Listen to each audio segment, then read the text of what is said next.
Hey, what's up everybody? So I'll make a quick video.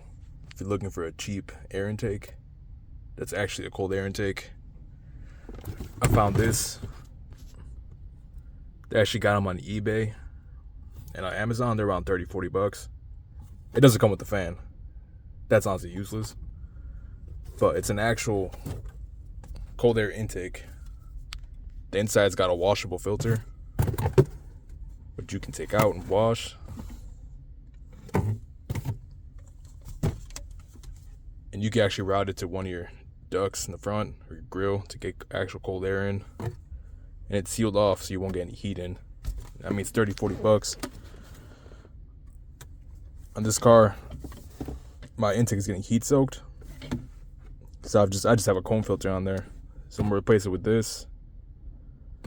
For 30 bucks, it's not bad. The factory air box is like 200 bucks used. So 30 bucks.